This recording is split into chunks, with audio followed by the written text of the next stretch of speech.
Hello, hello, hello, and welcome to our debrief conversation after our show Secrets of the 1%, starring Empire Capital Ventures managing partner Amelia Thomas. I hope you guys have been watching these episodes because Amelia's just been dropping all of this knowledge on us. And sometimes I watch these, Amelia, and I'm like, wow, people pay a lot of money to get this information that we are gleaning from you basically for free.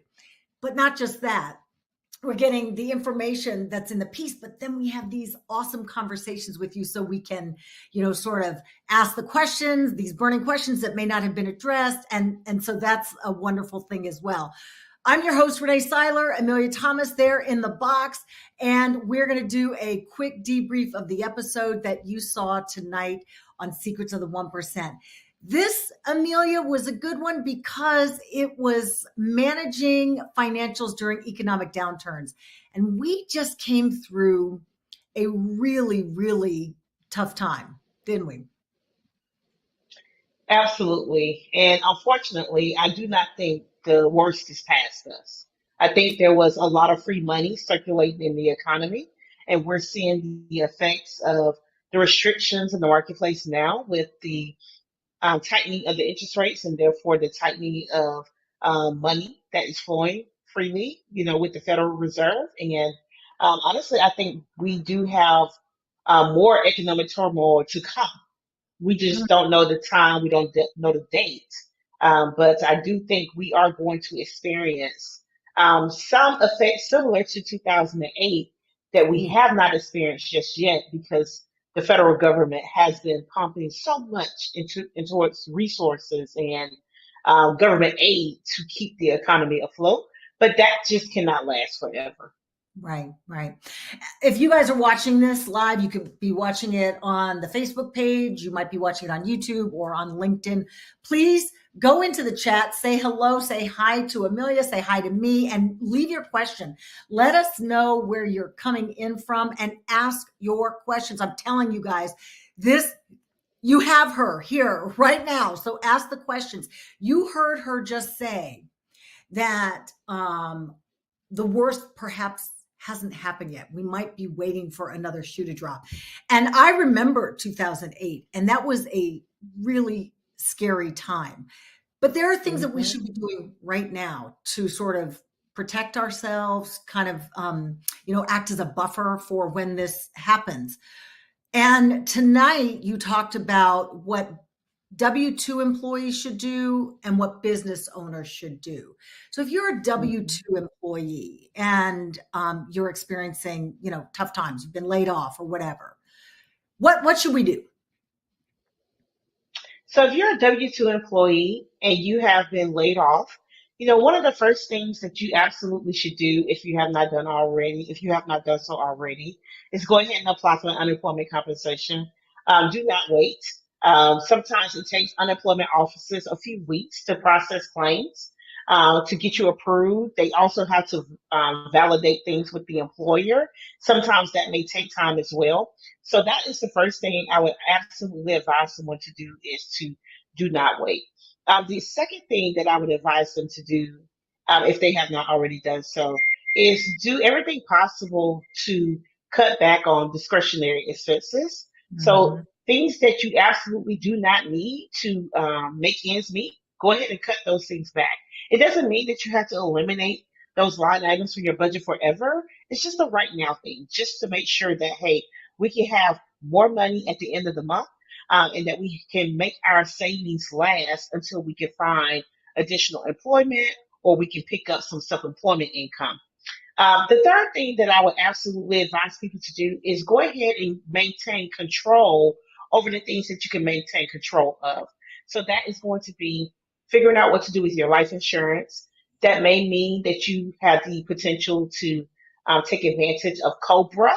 Mhm. The second thing would be taking advantage of maintaining control of your life insurance, particularly if you only had life insurance through your employer and you have a family, you have kids, you're married, you have a spouse, you have people that depend on you, other dependents, then you want to make sure that you are financially stable and secure by making sure that you own that policy. You own it, you pay for it, you control it, you name the beneficiaries.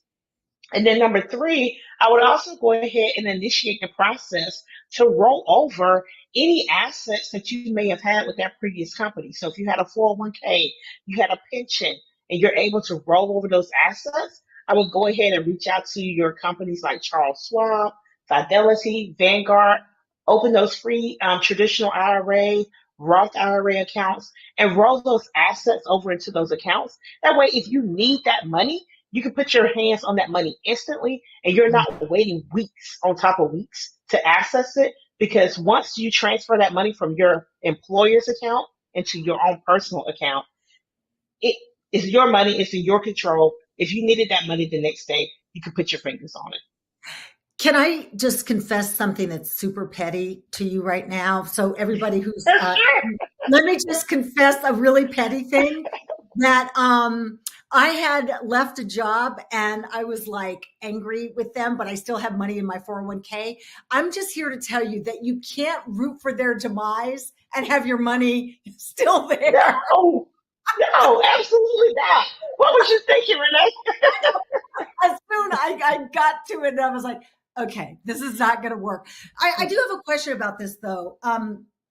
If you have a substantial sum in your 401k, are there limitations on how much you can put in the IRA, or can you just roll the whole thing over? You would do what's known as a direct rollover. So a direct rollover means you're telling the fund company that, hey, I'm going to take 100% of the assets in my 401k, and I'm going to directly roll those assets over into a traditional IRA in my name, that I control, and I can control how that money is invested with no limitations. No limitations in terms of how much money you can actually roll over. There are limitations in terms of timing. For example, if they send you the check, right, and the check doesn't go directly to the investment company, you only have 60 days to get that money into that retirement account before it becomes taxable. So there are some restrictions like that, but overall, no restrictions, 100%. You can have $50,000 in that account. You can have $1,000 in that account. You can have $1 million in that account. You can transfer that money over into a traditional IRA with relatively no restrictions. Yeah. And you said transfer it over to the IRA in case you need to get your hands on it.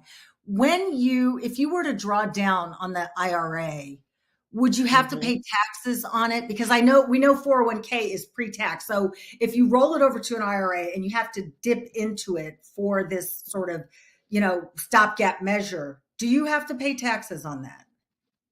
Yes, you do. So if you have a pre-tax account with your employer, you roll that money over into another pre-tax account, i.e., that traditional IRA with Fidelity, Vanguard, Charles Schwab, whoever is with, that money still has not been taxed. So when Mm. you take that money out, it now becomes a taxable distribution. And there is no such thing as a loan on a 401 on a traditional IRA. Once you leave your employer, the loans are gone. If you take money out of the 401 of the traditional IRA, it becomes a distribution. Now, once per year, you can take money out and you can put it back within 60 days with no taxable consequences.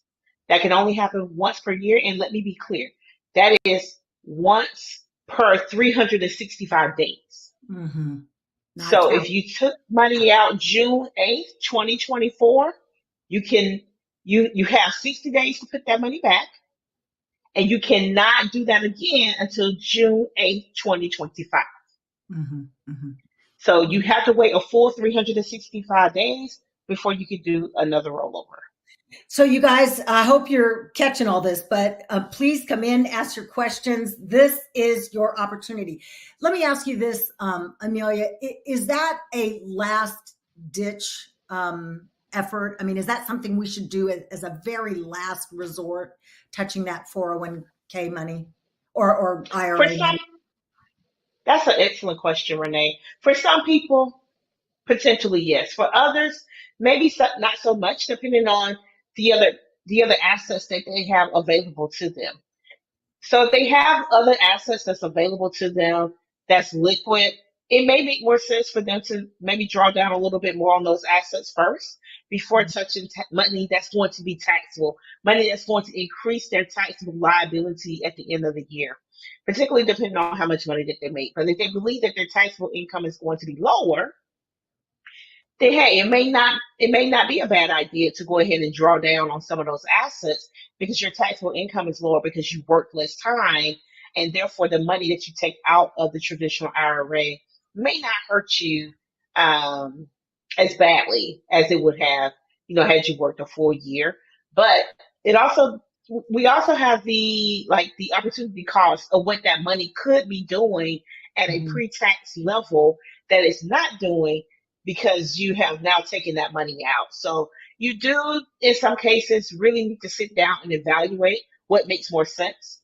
Obviously, if you don't have a lot of discretionary assets, then it's going to make sense to touch that money. But if you Yeah. have a lot of discretionary assets, you have access to line of credit, you can leave that money to continuously be invested, particularly if it is making a really good rate of return. It may make more sense for that money to remain where it is. Yeah. So, as someone who's lost a job before, I've been through all this. I mean, I'm telling you, my background is television, and if you haven't been fired from a job, you haven't been in television long enough.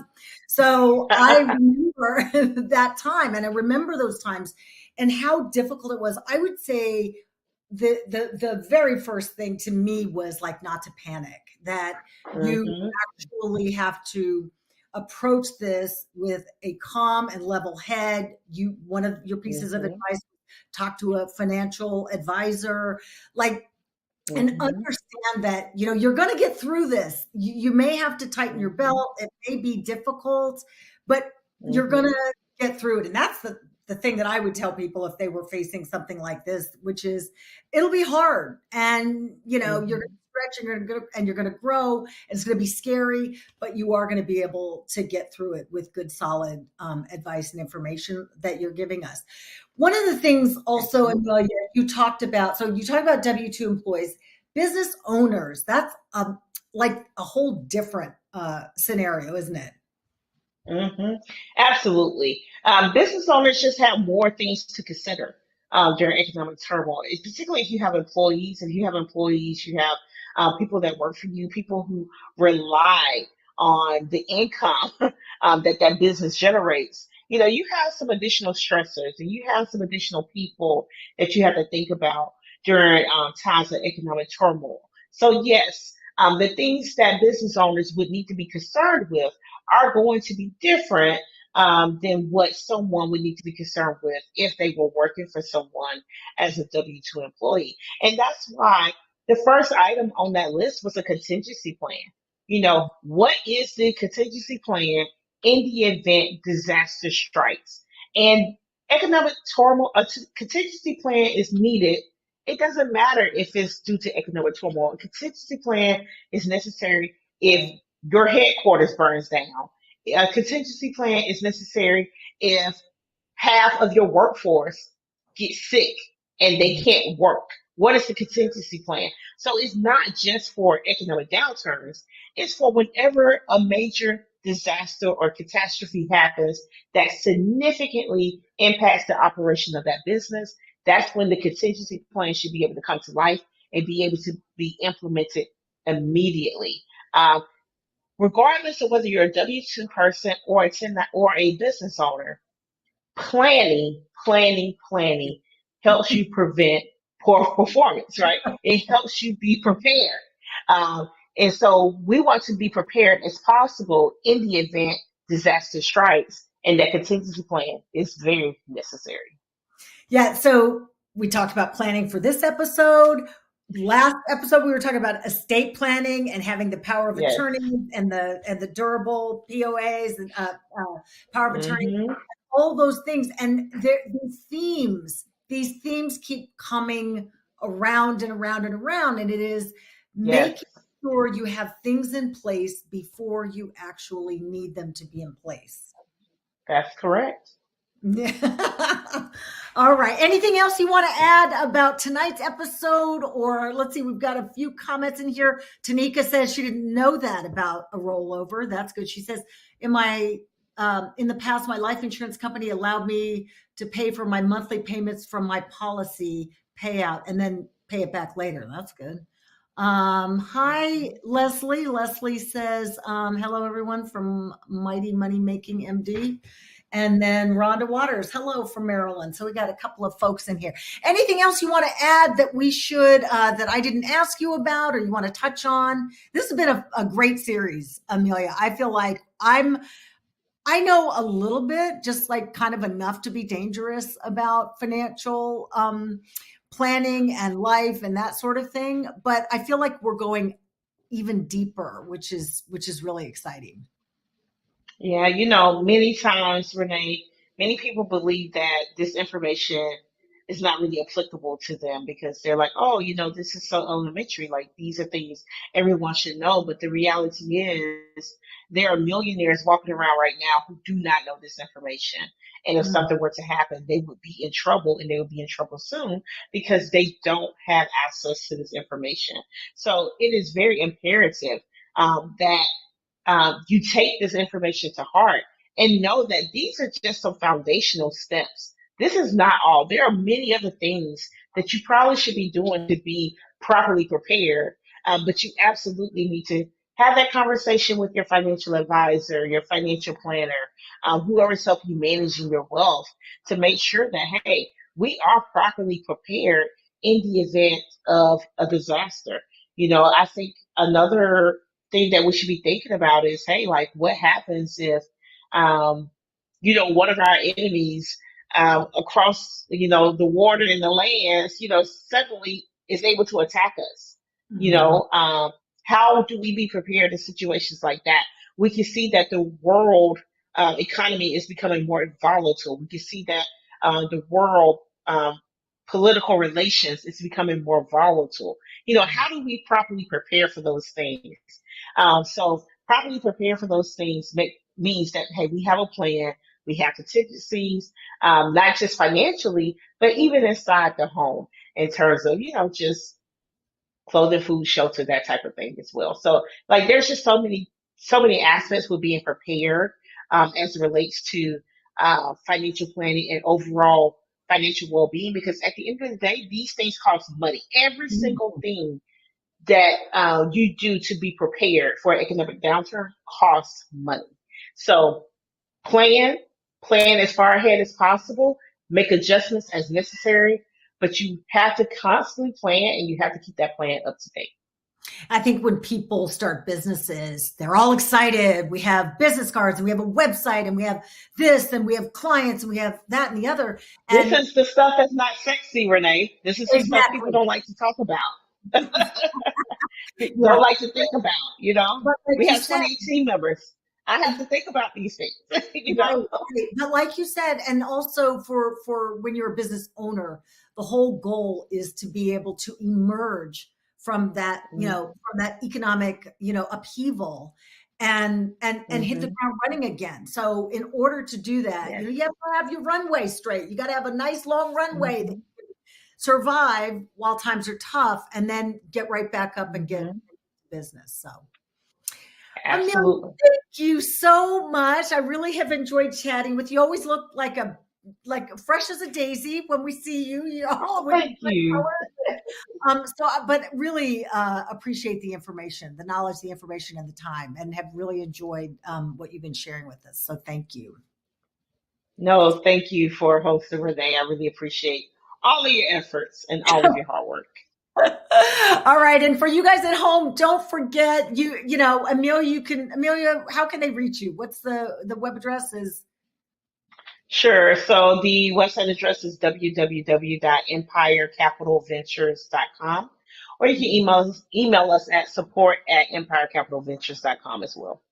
And we cannot forget to tell people that we're running a special offer at weeklywealthreport.com. You can go over there and get 2 weeks of financial advice and information right there. So go check that out on the website as well. Amelia, thank you so much. Have a great night. And thank you, everybody, for tuning in. Thank you.